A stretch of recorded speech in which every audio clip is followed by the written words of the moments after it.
can take a broad look at all these genes and hopefully come up with a foundation to start with, and maybe shortcut some training errors or some things that could predispose you to injury or overtraining or undertraining, and really focus in on, what you can do as a starting point to optimize the training that you're doing. And then that involves circling back and retesting over time to see if we're on the right track.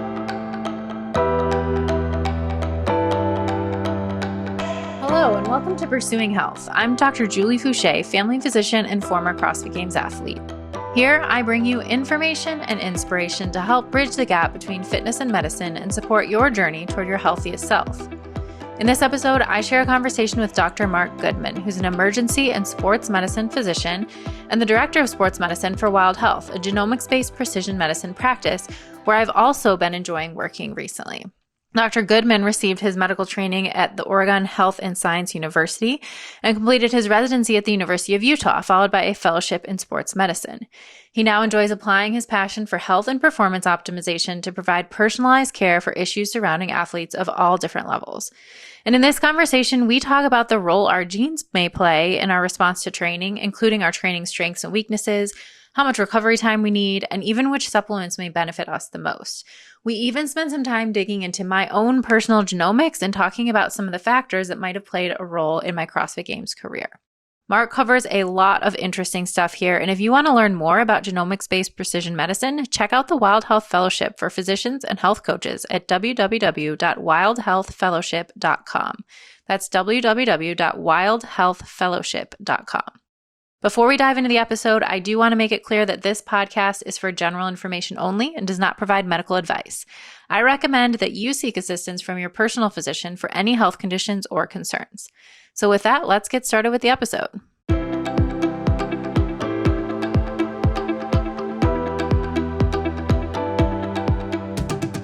Welcome to Pursuing Health. I'm super excited to be here with Dr. Mark Goodman today. And we're going to talk all about exercise genomics. And we even have my results here to put this into context, which should be interesting. But let's just start with a little bit of your background, Mark, if you wouldn't mind. Give us kind of the rundown on how you ended up in medicine. And then I know you had a path to emergency medicine and then sports medicine. And now you're also working with Wild Health with precision medicine. So how did you get to where you are today? Yeah, well, thanks for having me. I'll try and keep it short because it could be the whole podcast, I suppose. But so I grew up in Oregon and had a lot of broad interests. Really didn't know what I was going to do with my life when I got done with undergrad.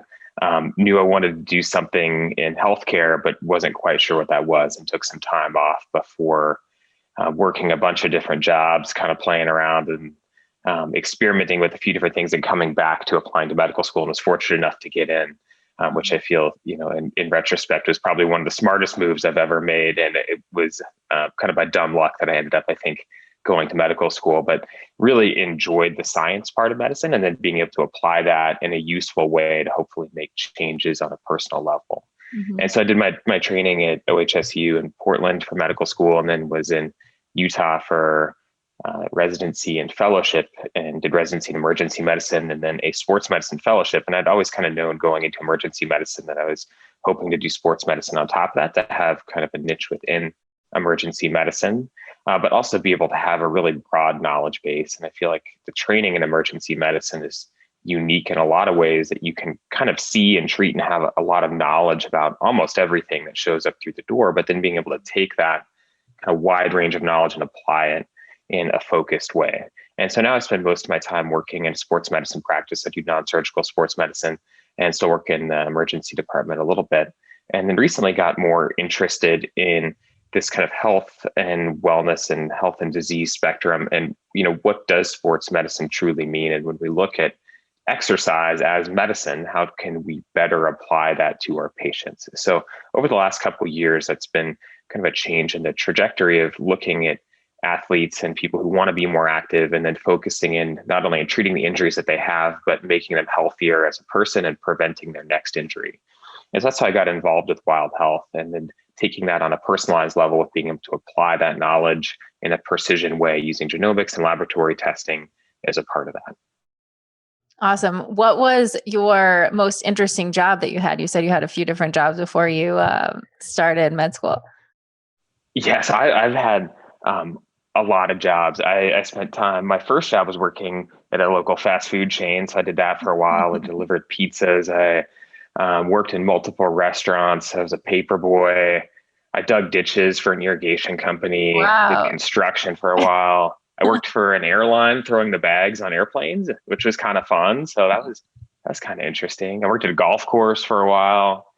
So yeah, I've done kind of a little bit of everything, but Wow. I find that it's kind of fun because, when I see patients, I'm like, oh, like you work concrete, like I've done that. That's a really hard job. Like I can kind of relate a little bit more, but no, it was fun. I feel like I got a lot of opportunities to try a lot of different things before settling on what I'm doing now.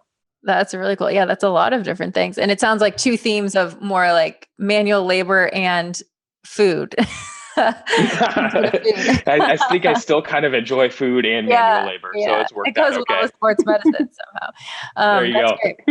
And I know you also have been doing CrossFit and have been to the CrossFit level 1. And so can you just talk a little bit about how you found CrossFit and what role that's played for you? Yeah, absolutely. So I think I came to CrossFit like a lot of people. I always enjoyed being in the gym, but found myself through kind of high school and then through undergrad and college being in the gym a lot, but doing the same thing over and over. It was like, oh, today is leg day. But actually that didn't really happen. It was all arm day. Right. In college. Just curls and bench. Legs next week. Yeah. And just feeling kind of bored and stagnant with what I was doing. And actually got introduced to CrossFit by Mike Mallon, who's a good friend of mine. And one of the Wild Health co-founders. So started doing CrossFit when I was in residency, and I, showed up to the CrossFit gym feeling like I was in pretty decent shape for being strong and spending a lot of time in what I thought was useful activity in the gym, and just got smoked, for every day for months and months at a time. But also really enjoyed the new challenge of doing something different, and just that whole shift in mindset of doing a more functional program and working on things like mobility, which I'd completely neglected, or doing some movements that weren't things I would normally put into a just average 24-hour fitness gym routine. So I really enjoyed doing that, and then got pretty involved in CrossFit, and was spending a lot of time in the CrossFit gym in Utah and then here in Oregon as well. And continue to do CrossFit now, mostly in my garage these days during the pandemic, waiting to kind of transition back into the gym. But I then found the CrossFit MD course, which sounded really fascinating and actually tied in really well with the sports medicine stuff we're doing. So I actually met you initially at that CrossFit MD course, which was really cool. And a lot of like-minded people trying to work on the same thing of how we apply CrossFit and exercise in general to a broader population to encourage health and prevent disease. Yeah, that's amazing. And I know you also are a great example of applying your fitness, doing other things that you enjoy, and are a pretty impressive mountain biker. Is that correct? Or I know you do a lot of different sports, but how do you apply your fitness? I think impressive is probably the word. Avid biker, and that's the word on the street. I mostly ride and race gravel bikes these days, and cyclocross as well are kind of my main things. So I found, one of the interesting things with CrossFit, I think, is it does give you a good base of fitness, but then what I've gotten more interested in is how do you then apply that at the right dose of intensity and strength to also be a well-rounded athlete. And in an endurance sport, sometimes you need to add or subtract different things in order to do that. So that's been an interesting evolution as well. To meet your specific goals. That's great. Yeah. Cool. Well, let's start diving in here on the topic of the day, which is exercise genomics. So just as kind of a broad overview, we know that there's so many different factors that contribute to our response to exercise training. And, this is a great example. You have, 150 members at a CrossFit affiliate, and they're all doing the same programming, but not every single person is going to get the same results. And there's so many other things that contribute, whether it's things they're doing outside of the gym, like sleep and nutrition and recovery, or our genetics. And so obviously genetics are playing a role. Otherwise we would all just do the same exact training program. We could all be professional athletes. So there is something there. And I know you've spent a lot of time really digging in to understand what sort of the state of our understanding is of the role our genetics play in our response to training. So how do you, just as kind of an overview, how do you think about the role of genomics in exercise? So I think you made a really good point there. We kind of intuitively know that people have different strengths and weaknesses when it comes to training and adaptation. And whether that's just, looking at a guy like me, like I'm not going to be a professional basketball player. Like I'm 5'8", and well, actually probably closer to 5'7", but I say 5'8". Let your hair kind of stick up a little bit. Yeah, with my hair and some shoes on. But so genetically, like the chance of me going on to having a professional basketball career just based on the genes that control height are pretty low. And that doesn't even account for my lack of skill playing basketball. But we can apply that across the board. So we know that certain people excel at certain activities for whatever reason. And that process is incredibly complex on why that is. And so when we dive into looking at genetics, we need to kind of break it down into a couple different factors. So genetics is kind of looking at an individual gene. And so typically that's been applied to things that are inherited in a pretty predictable way. Things like, CF, Huntington, some of these diseases that are linked to a single gene that are passed down through generations. What we focus more on is on what's called genomics, which is the study of the entire genome and how that controls a response, and looking back and saying, okay, so we've got a patient or a population of patients that respond a certain way. Let's kind of backtrack and see what their genes look like, and are there predictors in the genome that controls that outcome? And so that's more genomics. And then layered on top of that, there's epigenetics, which is how genes are turned on and off and how those genes are controlled, which is probably the most important piece of this whole thing. So when we look at a patient's gene profile and their genetics and genomics, we have to look at how those genes are expressed down the line, which plays a role in not only performance, but we can look at laboratory testing to get an idea of what proteins are turned on and off. And then we also have to take into account epigenetics, so things like diet and sleep that can activate and deactivate these genes. So the process becomes really complex. And I guess just as kind of a disclaimer for this whole discussion that we're about to dive into on exercise genomics, the science here is really interesting, but it's pretty new. And we don't have a single gene. Like I can't look at your genetics and say, oh, you've got this one A to C translation, so therefore there's some magic bullet of something you should be doing differently or absolutely not doing. That's not really how this works. We can take a broad look at all these genes and hopefully come up with a foundation to start with, and maybe shortcut some training errors or some things that could predispose you to injury or overtraining or undertraining, and really focus in on what you can do as a starting point to optimize the training that you're doing. And then that involves circling back and retesting over time to see if we're on the right track. So it's one piece of the puzzle, but it's not the whole puzzle itself.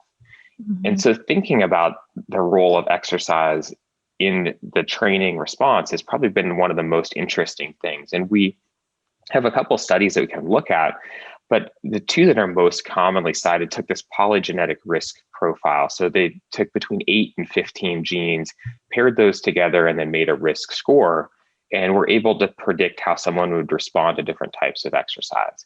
And I find this really interesting. This is something we've been working with Wild Health, is that this doesn't say you're absolutely going to do better with one sport or one type of activity. And it shouldn't be something that you say, okay, well, I'm not going to do CrossFit anymore because my genetics say I don't want to do that. You should do what you enjoy, but maybe this can help you modify that.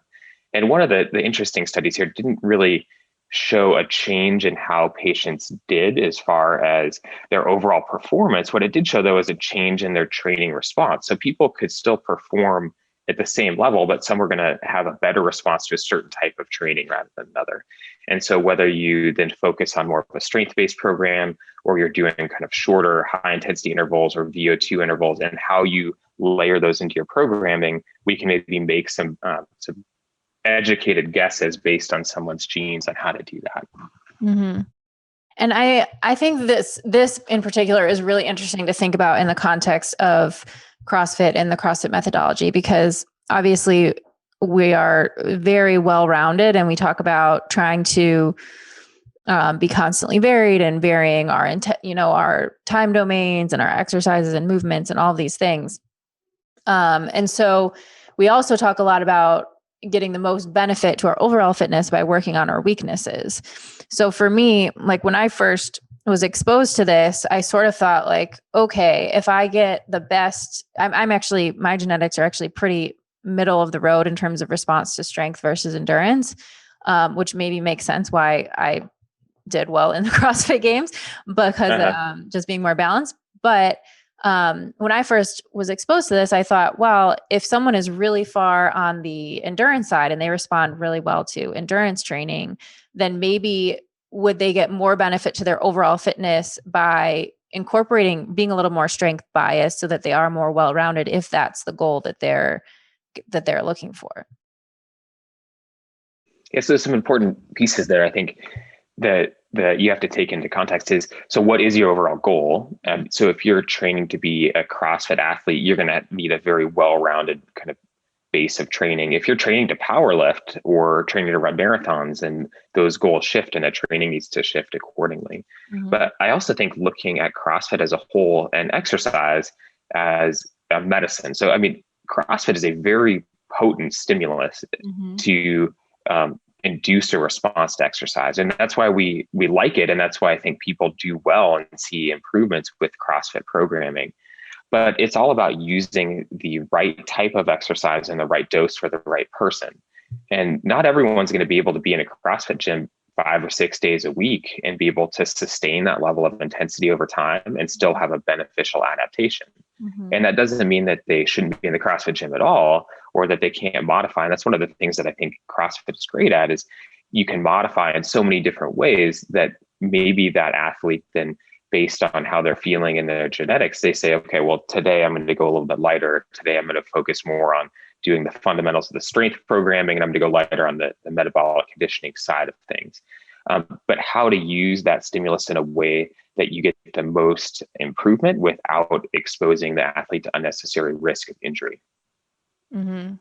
Definitely. And that kind of dovetails into the next topic, which is that, a lot of what we have learned about, or what we know currently about genomics and exercise, has to do with recovery. And there's certain SNPs that can predispose people to rhabdo or to DOMs. And so how can someone take that information into consideration when they're thinking about their training program? Yeah, so I think this is really interesting stuff to dive into. And looking through your genetics in particular, you have a higher risk of rhabdo and DOMs. Is that something when you were training at a really high level, did you experience that, or do you still experience DOMs after big workouts? So this is actually really interesting, because I think this is where training can definitely, like, an example of how training can help you overcome these things. So now when I'm doing classic CrossFit, one workout a day, maybe 4 or 5 days a week, I do get very sore like 2 days later. Like right now I'm extremely sore from a workout I did on Monday. But when I was training at a high level and training for hours a day, I slowly increased my volume over the course of several years, but was at the point where I was training like 3 to 5 plus hours a day, and I would rarely ever get sore. And I was doing appropriate recovery and sleep and all those other things. And everything was very dialed in, but I do think I can see how maybe I'm predisposed to that based on how I feel now, but that with training, you can potentially overcome some of these things. Like I think one of my strengths as an athlete was that I was able to recover really quickly and really didn't get sore very often. Yeah. And so that's a great point. So these, like I mentioned, are a foundation, but they're not an absolute predictive factor. And when we look at things like rhabdo and DOMs, it's a pretty complicated pathophysiologic process that's at play here. So there's the muscle damage component of things, and then the inflammation component that follows, and how the muscle repairs itself over time that leads to both of those processes. So, looking at your genetics, there's a few things that stood out. So you are a heterozygous at SOD2. So this allele that's been studied, that's superoxide dismutase, which plays a role in how your body manages free radical production within the cell. And this is a really interesting gene to look at because like all these genetic pieces that we test and look at, there's not really like a good or a bad. You don't have like the good genetics and the bad genetics. You just have what's you. Mm-hmm. And then we focus on how that affects the downstream or could predict downstream results. And we think that a certain level of inflammation in exercise is beneficial and it's probably necessary to induce adaptation, because if you don't work hard enough to create some small amounts of muscle damage and some inflammation, then you don't adapt and build that muscle back stronger the next time around. And so a lot of elite athletes actually have this heterozygous mutation to SOD2 because they want enough inflammation and free radicals to induce signaling down the road to create adaptation. But on the other end of the spectrum, if you have a really decreased SOD2 activity, then that's where people run into trouble with increased inflammation and being overly sore. And things like DOMS and rhabdo can follow. So that's interesting. It plays into kind of, I think, why you're so successful as an athlete. The other things we've looked at in your genetics are the zinc transporter, so SLC30A8, which has been studied as an increased risk for DOMS. And that has to do with how your body packages insulin and insulin signaling. And this one's also really interesting because it has a role in risk factors for type 2 diabetes. So we know that based on this, patients respond to insulin a little bit differently and probably secrete insulin a little bit differently. Now, insulin is a key anabolic component of signaling muscle growth and hypertrophy. So not only is this SNP important for type 2 diabetes, but also plays a role in how your muscles respond to exercise and a hypertrophy response over time. And that insulin signaling pathway is really important for regulating the breakdown of proteins after resistance exercise and regulating protein balance and amino acid delivery. And so this one, you're at higher risk here for delayed onset muscle soreness. And same with another SNP, actin-3, which has been extensively studied in this strength versus endurance preference. And here you're definitely more on the strength side of the spectrum. So you're going to have a little bit less response to inflammation and muscle damage over time. And so the combination of all of these things together, it does predispose you to having a higher risk for things like DOMS and rhabdo, but it's not like you have all these factors pointed in one direction. And like you had mentioned, the interesting thing here is these systems can be trained. And we see this in elite level athletes, especially elite endurance athletes, where they can actually they train their inflammatory response. So they upregulate these genes in a way that they can manage all that inflammation.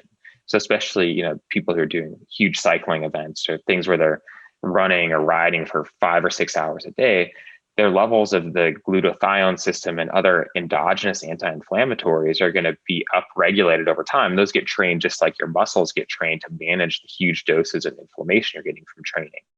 So the way I'd look at this kind of to apply it practically would be, if you're starting someone from a beginning training program or you're ramping up, this would be something where I'd just keep in mind, especially on those eccentric exercises that we know are higher risk for DOMS and for rhabdo. So things like GHD sit-ups. When I've seen rhabdo and CrossFit athletes, that's been the one that's really gotten people, is doing high volumes of GHD sit-ups or a lot of eccentric work as well. And I'd want to maybe layer that into the programming or have someone really build on that slowly and do that in a pretty controlled way with an eye on how they respond to that. And then gradually build that in over time. Or someone with maybe more favorable genetics that wouldn't predispose them to this, they could work on that eccentric movements a little bit more quickly and layer that in faster in their training program. Mm-hmm. Yeah, that's super interesting. And just thinking about, practically speaking, of course, it's one of the things that, we are always mindful of, especially with beginners or especially with athletes who are starting CrossFit later in life, but have a previous, athletic competitive background and have taken some time off from exercise, is just being especially mindful of eccentric exercises and the risk of rhabdo. And so, with everyone, we're going to be careful and work them up slowly, but just knowing this might help even for the individual, just to be that extra piece of information in the back of their mind to say like, hey, let me make sure that I'm doing this the right way and not push it, not take that extra risk. That's one of the things I think I like about the precision medicine approach in general, is just that how having that extra data, I mean, even with things like nutrition or sleep or exercise in general, like we all know we need to sleep well and do all the things to get good quality sleep. We all know we need to eat real foods. We all know we need to exercise, but sometimes having the specific genetic or genomic information, I think, can provide more context and maybe more motivation, and just keep it a little bit more at the forefront of people's minds, knowing exactly what their genomics are.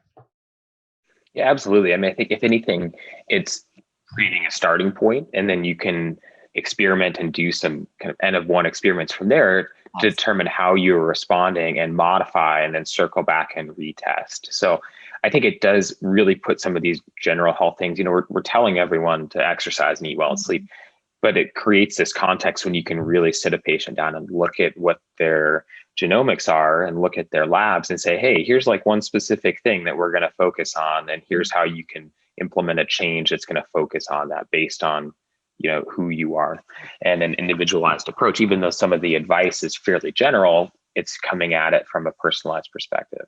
Absolutely. So we talked about how you might use some of these just in terms of being training and increasing in movement and being wary of things like DOMS or rhabdo, but how would you use this information regarding recovery with maybe other things like lab markers or something like HRV in order to guide training volume and recovery for a patient? Sure. So, looking through some of these genomic SNPs that we can look at. So, IL-6, CRP, and the SOD2 as far as indicators of recovery and inflammatory response, and then taking that and pairing it into an athlete's programming. And so one of the things we've done with Wild Health is create some kind of standard exercise program that people can build off of. It was helpful during the pandemic to give kind of a home-based program for people to start working on potentially. And so I'd use this information to modify the dose of high intensity exercise potentially for someone who's just starting out. And so if you are a seasoned athlete like yourself, you kind of know what your body can tolerate and how you feel and how many hard workouts a week you can do. I think this is useful though in people who are maybe transitioning from other activities into more high intensity or haven't done a lot of high intensity work in the past. And like we were talking about earlier, the high intensity exercise is a really potent stimulus. I think it's super important to have some of that in your programming, but it can't be all your programming. In order to be balanced, you're going to need to be working through different energy systems. Some of that's going to be having easy days. So having some days where you're doing some zone 2 work, you're going out for a walk with your dog, you're playing with your kids, you're doing yoga. And then coupling that high intensity with appropriate recovery in order to create an adaptive response. And that's where things like HRV and resting heart rate monitoring come in. And are you using a wearable right now? Do you use a Whoop or Aura to monitor right now recovery? I'm just using the Aura at night. And then I was wearing the Whoop, but had some problems with my connectivity. So I haven't been wearing it lately. Okay. Yeah. I think these wearable devices are really fascinating, and pairing that in, you can definitely see people and their response to recovery and the downstream effects of that. So I think looking at HRV, which is heart rate variability for people who aren't familiar with that term, and that gives a signal of the parasympathetic versus the sympathetic balance, and can be a clue as to when someone's starting to get overtrained or fatigued. And the interesting thing and challenging thing with HRV is it takes into account so many other pieces that go into this. So it's not just an indicator of training, but it's an indicator of life stress and family stress and diet and alcohol. And everything can go into this that creates stress can affect your HRV. So when I'm looking at HRV measurements of athletes over time, I think it's interesting to look at that on a kind of day-to-day basis, but more over a weeks to months basis, and how we modify that training either towards a specific goal or towards the goal of longevity, where you're having some cycling where you're either working harder and you're building towards a functional overreaching state and then backing off a little bit to allow recovery and adaptation, versus the athlete who's kind of training all the time at this constant level. And I think that's where people myself included, kind of tend to run into trouble, especially as you become an aging masters athlete and your time becomes stretched. It's like, I'm just going to go out and go really hard every day for an hour because that's the time that I have, and not having those cycles where you're building and maybe inducing a little bit more training load and then backing off. And that's where you run into problems with injury and disordered recovery and overtraining potentially if you get in deep enough. And so taking that HRV, resting heart rate data, and then looking at that with the patient and putting that into a broader plan for, okay, here's how we're going to approach the next month of training and the next 3 months and the next year. And then building on, okay, well, let's look at what your genetics are. So you're going to probably need maybe a little bit more off time in between your high intensity days. And so how do we focus on doing that? And then adding things in from a dietary or supplement perspective on top of that maybe fit with their genetics. So if you have down-regulated SOD2, well, we know that polyphenols are really helpful with increasing that antioxidant response. So you're maybe going to benefit from having more blueberries in your diet, or even maybe taking an exogenous polyphenol supplement if you need it. We try and really do everything through dietary modification to start with, and then experimenting, seeing how you feel after doing those interventions and circling back. Love it. And you started mentioning too, just about injury risk and susceptibility. And that's another one where there are certain SNPs that we can look at. And for me, I found particularly interesting that I had the Col 501 SNP, which is associated with Achilles and ACL tendinopathies. And so I wonder if knowing this ahead of time would have really, I think probably it would not have changed anything for me, but because I already knew I had Achilles problems anyways, and I probably wasn't doing enough to prevent the tear, even though I thought I was. But this is really interesting because I think for me, regardless, like an Achilles tear was always something that was in the back of my mind, is something that was really scary. And if you know, you're more susceptible, just incorporating some basic like eccentric toe raises or something into your regular routine can give you a little more peace of mind and prevent you from even getting to the point where you start to have any issues before it gets to the point of a tear. Absolutely. And that COL 5A1 has been studied pretty extensively and has been shown to be a risk factor for tendinopathy, specifically Achilles tendinopathy, but also some data in ACL injuries potentially as well.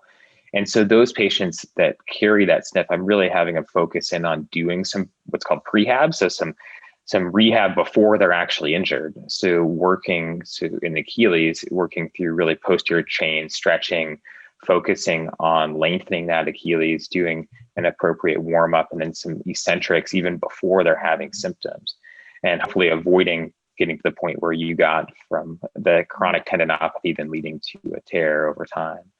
So just having that information, I think it can, if that just adds maybe 10 minutes to what your pre or post workout looks like, that could be really valuable.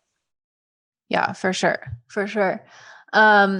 Okay. One other topic that I wanted to get into was on sports performance supplements, because I think this is a big one. There are certain supplements that we know from large randomized studies that can have an impact on performance. Caffeine is a great example, but then when you get down to it, you realize that there are actually certain SNPs that predispose people to having a positive response to caffeine or not having as good of a response to caffeine with exercise. So can you talk about caffeine and maybe any other sports performance supplements that we can guide in a more precision approach?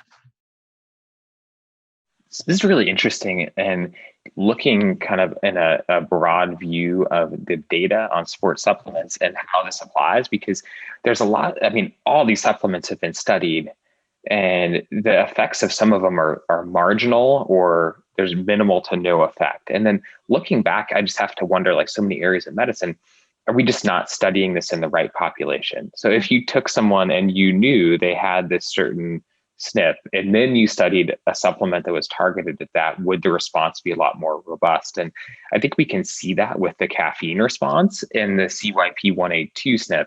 And a couple studies there showing the response as a caffeine as an ergogenic aid in people who carry this SNP. And the study I'm thinking most about was done in cyclists in the time trial, where is the cyclist who carried the risk allele actually did significantly worse with caffeine supplementation. And those who had the active allele or the non-risk allele had an improved performance. So kind of across the board, we tend to tell athletes that like, oh yeah, caffeine's beneficial and everyone should take caffeine before doing a big effort, but that's probably not the case. And looking on a more personalized basis, you can test this and see that some patients actually did significantly worse and some did better. So it can really help guide what you counsel your athletes as far as pre-workout supplements and if they got a big event like pre-performance, what does that look like?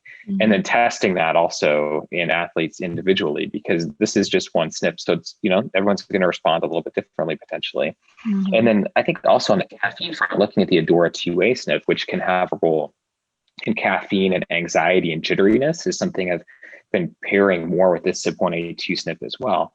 And maybe using something like L-theanine, which can maintain the ergogenic and kind of focus effects of caffeine, but reduce the jitteriness and kind of the anxiety in some people that have that Adora 2A SNP that tend to get kind of wound up in a way that's not productive with taking caffeine. So I think that's a really great example of using a precision-based approach to sports supplementation and not using a kind of one-size-fits-all mentality.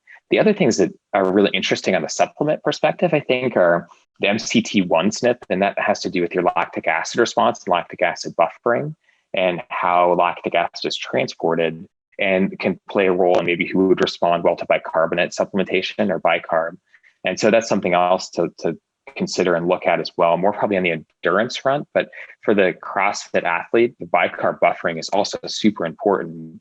And when you get into those really intense efforts in the 5-minute to 10-minute range, it's probably something that could be beneficial.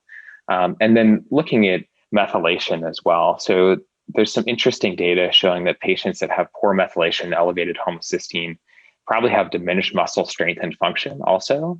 So taking a look at MTHFR SNPs and then the downstream effects that with elevated homocysteine, and then maybe adding something like creatine, which could help to increase the flow of that methylation and decrease the homocysteine. But also creatine, I think, has a lot of positive effects from a neurocognitive perspective, as well as from a performance perspective as well. Patients that have an MTHFR SNP though and elevated homocysteine could potentially do better with creatine supplementation. And so that's another one that we've been looking at and experimenting with a little bit. I love it. And I love how you emphasize that, when you have this information, it's a starting place, but you still want to test it in the athlete and test it in probably a non-competition environment first and see what the response is. And this just really helps guide that process instead of, testing every single supplement to determine what works for that athlete. This gives you a better place to start. And then hopefully you find the regimen that's going to be best for that athlete with fewer iterations of that experimentation.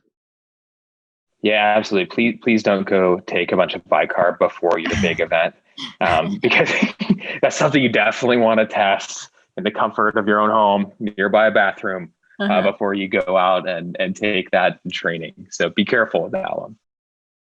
Love it. Well, you talked in the beginning about the role of genomics and then epigenetics. How do you think about the role of looking at genomics and these particular SNPs relative to other factors like sleep, recovery, nutrition that could affect the epigenetics for an athlete? Like where does this all fall in terms of your hierarchy of your approach for working with athletes?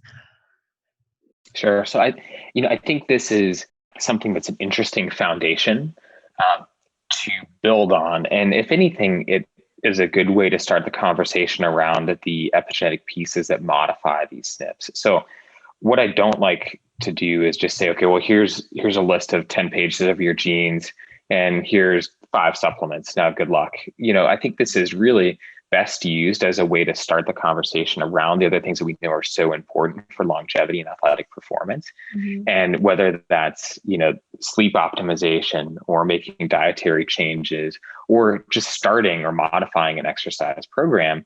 But this can help guide us in a way to create a personalized plan and maybe help the patient also see the importance of like, okay, well, I'm not sleeping well. Now I can look at my resting heart rate and HRV data, and I can see that this is the effects it has on my recovery. And maybe I'm more prone to having disordered sleep or having trouble with recovery based on my genetics. So this is something I'm really going to dial in on and try and focus on as a goal over the next couple months.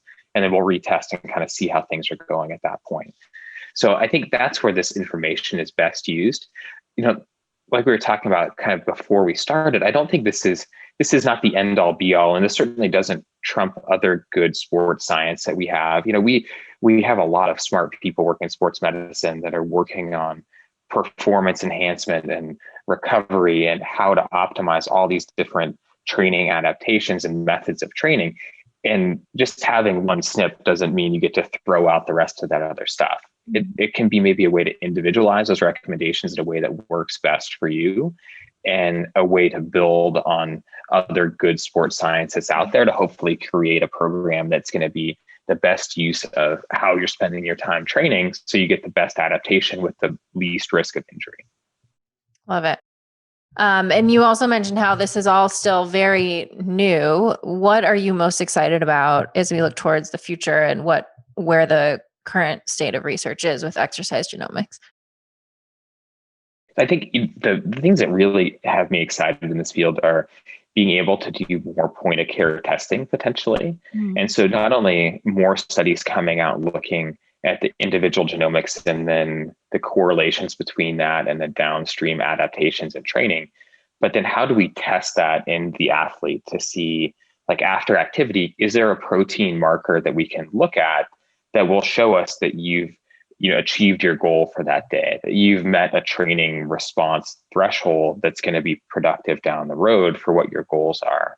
And so I don't think we're there yet, but seeing what the downstream effects of these genetic factors are, and then being able to predict, like, okay, so you had a really good workout, we're going to do a point of care blood test and look at the proteomics of what's going on, or the microRNA that are expressed. So we can see maybe that mRNA that's going to go and signal for adaptation and muscle hypertrophy. And that way, instead of, like the way we do training now, it's like, well, you train for 6 or 8 or 12 weeks, and then you hope you get better. And then you realize the things you're doing wrong, and then you adjust and go back. But that time cycle is so long that it takes years to really determine what you're doing well and not well. So being able to have a more kind of immediate indicator of if you're getting the response that you want from your training and modify based off of that, I think that's coming down the pipeline in the next, 5 to 10 years. And I think it'll be really fascinating to see how that plays into exercise programming and individualized exercise programs. Yeah, I think that's really fascinating and exciting to think about. Now, we're just starting to see it with the wearables and the things like the Whoop saying, here's your recovery score for today. And thinking about how, maybe I need another day off, maybe I need to take it easy today. But the more information that we can input into a score like that, the more accurate it's going to be, and then the better overall adaptation that we're going to get. Yeah, and then building in things like CGM data, which I think, looking at maybe the use of optical CGM devices, and then having that correlated as well with the AI to go back and tie all those pieces together, I think will be really fascinating to see how this evolves. Yeah, it's very fascinating, very exciting. Awesome. Well, I want to start wrapping up with 3 questions I ask everyone at the end of the podcast. So for you, Mark, what are the 3 things that you do on a regular basis that have the biggest positive impact on your health? So I think, one thing that my family and I have gotten into over the last couple of years is doing meal planning. Which doesn't sound that exciting, but we sit down as a family and map out the whole week of meals, and everyone gets to pick something. And I found that to be probably one of the most positive influences that we've had as a family in our overall health, because then it's not that like scramble at 5:30 p.m. to find something to eat, and you end up making some bad food choices. So having that kind of meal plan and then leftovers where I get to take stuff to work that is something that's a better choice for me than doing something that's just picking up something on the go has been really helpful, I think, for overall health in general, for not only for myself, but for my whole family. The other 2 things, probably exercise. I think I really enjoy exercising and trying to find a way to move that into the realm of exercising for longevity and focusing a little bit less maybe on pushing super hard on the performance end of things. Maybe some days focusing on the performance, but adjusting the mindset to focus on how I can exercise and train for the long term as opposed for a very short term goal. And then I've also put more emphasis on sleep recently over the last couple of years, which has been, I think, a huge change. And I think I've kind of downplayed how important sleep was, but definitely feel a huge difference when I sleep well. That's great. That's great. For the meal planning, I'm curious, you have some young kids, right? I do. Yeah. I've got a 4-year-old and 8-year-old. Do they have like favorite meals, or what happens if they're like, we want pizza every night or like something like that? Do you guys get veto power? Oh yeah, absolutely. My daughter loves fish tacos. So which I think is great because I love fish tacos too. So we end up making that probably once a week, which is kind of fun. And then my son, every time we ask him what he wants for dinner, he says candy. And then we come up with something different. That's great. That's great. What's one thing that you think would have an impact on your health, but you have a hard time implementing it, or something that you're working on right now? I think the biggest thing I've been working on is creating a more regular mindfulness practice. So trying to set aside that time every day to do some kind of meditation or mindfulness and work on the recovery side of things as well. And I find that it's easy for me to skip that 10 minutes. And for whatever reason, it seems to get pushed to the bottom of the list. So I'm trying harder and harder to really carve out that time, even if it's just 10 minutes a day, to do some kind of meditation or mindfulness. Totally. Yeah, for sure. Have you found like a time or strategy that helps seem like you get it in better than others?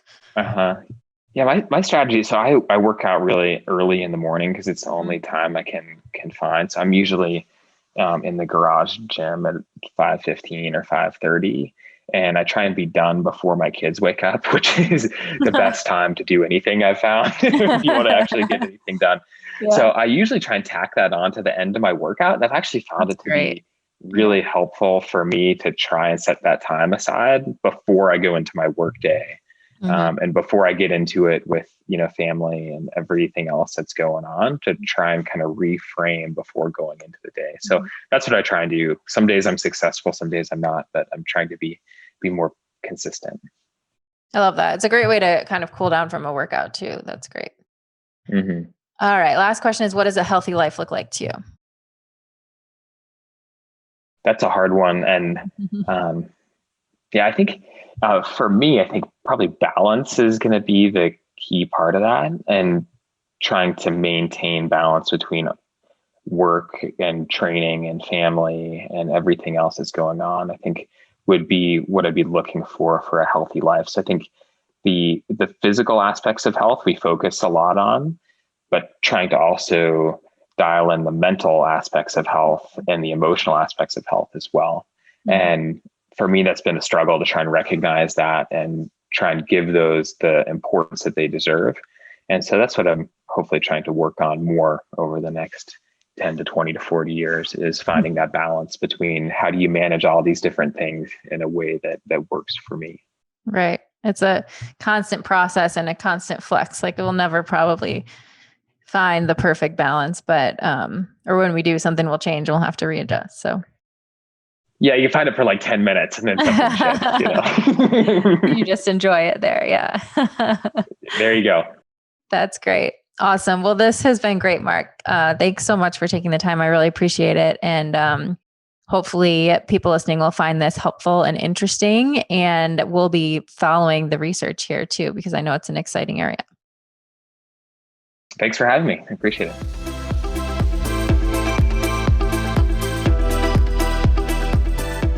Thank you so much for tuning in. If you enjoyed this episode, please consider subscribing and giving Pursuing Health a 5-star rating on your favorite podcast platform. It really does help to get the podcast out to more people.